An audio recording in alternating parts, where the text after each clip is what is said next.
Shalom, shalom. Saya melanjutkan renungan yang di bagian pertama tadi. Kita akan bahas di dalam ayat yang ketiga.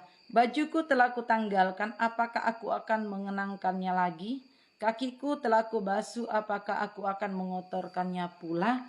Kita melihat di sini hidup kita telah beralih kepada Tuhan, sehingga kita menanggalkan segala perbuatan dosa, ya, perbuatan daging yang dahulunya menguasai kehidupan saya dan saudara. Itulah berbicara tentang baju. Baju telah kutanggalkan.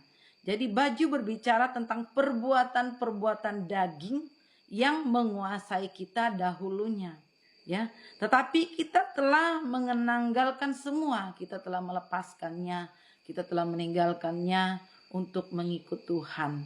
Karena setiap orang yang mengikut Tuhan itu harus mengakui bahwa setiap perbuatan-perbuatan yang telah kita lakukan, kita minta ampun sama Tuhan. Kita mohon kekudusan dan pemulihan dan pengampunan yang daripada Tuhan lewat kuasa darah Yesus yang sanggup menyucikan, menguduskan kehidupan pribadi kita lepas pribadi. Karena setiap orang di muka bumi ini tidak ada yang tidak berdosa. Itu pun dinyatakan di dalam kitab Roma. Semua orang telah berbuat dosa, semua orang telah berdosa. Artinya semua kita ini ada dalam kuasa dosa pada saat kita belum di dalam Tuhan. Tapi ketika kita hidup beralih kepada Tuhan, maka kehidupan kita ini telah kita bawa kepada Tuhan. Kita menanggalkan semua perbuatan-perbuatan daging tadi ya, yang membuat kita tidak layak di hadapan Tuhan. Itu sebabnya kita harus menanggalkan semua dan melepaskannya. Kita bertobat, kita meninggalkan semua perbuatan-perbuatan dosa yang membuat kita tidak layak di hadapan Tuhan. Tabiat-tabiat dosa. Tabiat-tabiat dosa itu kadang-kala masih ada dalam hidup kita. Walaupun kita sudah bertobat, kita percaya Tuhan, kita pelayanan, bahkan hamba Tuhan, umat Tuhan dimanapun berada, masih ada tabiat-tabiat dosa. Kita suka berbohong, kita menipu, kita berbicara seakan-akan kita sudah pengen kita katakan bahwa kita sudah rohani dan sebagainya. Tapi mari kita selidiki kembali bahwa di dalam diri kita masih ada karakter-karakter dosa yang harus kita tanggalkan terus-menerus. Ya, perbuatan daging itu seringkali muncul dalam kehidupan kita. Apakah aku mengenangkannya kembali? Nah, ini satu pertanyaan. Kadang-kala kita mau pakai kembali itu perbuatan-perbuatan yang sudah kita tanggalkan. Dulu mungkin kita memang orangnya suka berbohong. Kita pakai lagi itu berbohong sini sana. Mungkin kita dulunya adalah orang penipu dan kita bertobat tinggalkan tabiat-tabiat dosa. Tapi muncul kembali karakter itu walaupun kita sudah jadi hamba Tuhan. Jadi umat Tuhan yang sudah dipakai, diurapi Tuhan. Masih lagi pakai karakter tabiat dosa. Nah, itu perlu kita sadari. Jangan sampai kita memakai pakaian yang sudah kita buang. Ya, kita sudah tanggalkan itu, jangan kita pakai kembali. Karena apa? Akan kelihatan ya. Firman Tuhan katakan kita ini seperti suratan yang terbaca. Dilihat oleh semua orang, dibaca oleh semua orang. Itu sebabnya jangan sampai karakter dosa itu masih menguasai kita. Kita harus mendekatkan diri bagaimana kita mengizinkan Tuhan tinggal dalam hidup kita. Roh Kudus tinggal dalam hati dan kuasanya menguasai hidup kita. Sehingga kita bisa dapat belajar untuk menguasai diri dalam segala hal. Ya, dalam kita mengiring Tuhan ini kita perlu terus hidup kita dibenahi oleh Tuhan. Hari lepas hari ya. Bulan lepas bulan, tahun lepas tahun kita terus mendekatkan diri kepada Tuhan. Kita terus ingin dikoreksi oleh Tuhan. Jangan sampai kita dikoreksi oleh orang lain. Waduh. Kalau orang lain koreksi kita berarti kita belum melihat dengan jelas dalam pribadi kita. Karena apa? Kalau sudah orang lain mengoreksi kehidupan kita, bahwa perbuatan kita itu benar-benar ada, dilihat dan dibaca oleh semua orang. Kehidupan kita dalam Tuhan ini seperti di kaca loh. Dilihat gitu ya. Apalagi sebagai hamba Tuhan, anak-anak Tuhan. Mari kita belajar seperti firman Tuhan.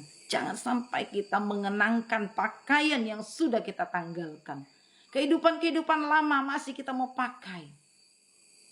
maka kita akan menjadi batu sandungan. Tidak jadi berkat lagi pelayanan kita.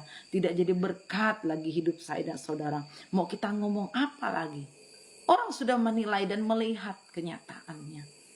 Nah, mari di hari-hari ini saudaraku, umat-umat Tuhan dimanapun berada, mari kita jangan sampai kita memakai kembali ya yang sudah kita buang. Karakter-karakter dosa, tabiat-tabiat dosa. Itu sebabnya kita mengizinkan kuasa Roh Kudus untuk memimpin kita. Coba kalau ada kuasa Roh Kudus dalam hidup kita ya, ketika kita ada tengah-tengah orang sibuk mencemooh, orang sibuk menjelekkan. Kadang-kadang kita mau ikut tuh hati kita tuh tidak sejahtera loh. Tidak sejahtera tuh hati. Kayak mau keluar dari ruangan itu gitu. Nah, mau keluar dari kelompok itu. Nah, itu buktinya bahwa ada kuasa Roh Kudus dalam kehidupan kita. Kita tidak sepertinya panas telinga untuk menceritakan keburukan-keburukan orang lain.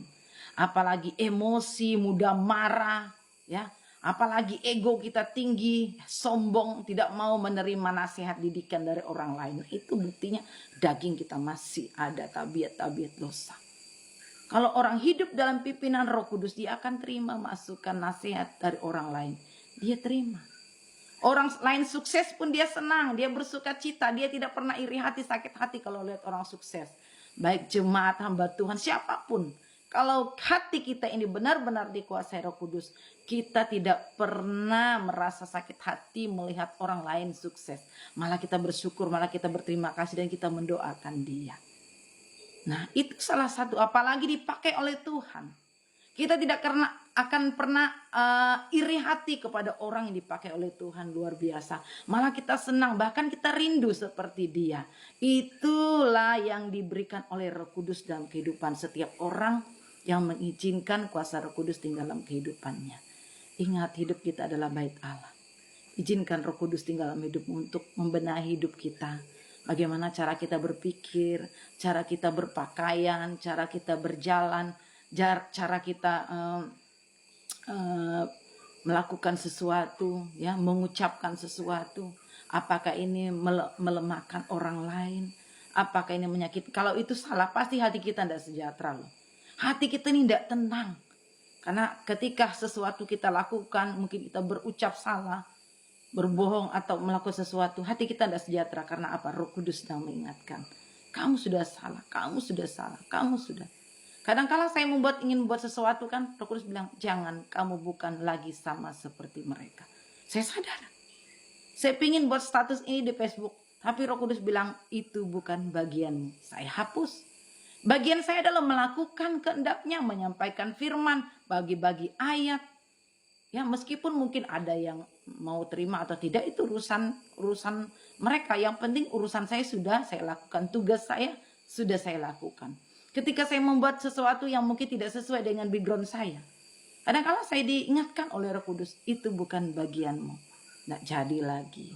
Itu bukan bagianmu. Dan kamu tidak sama seperti mereka. Akhirnya saya tidak jadi lagi. Karena apa?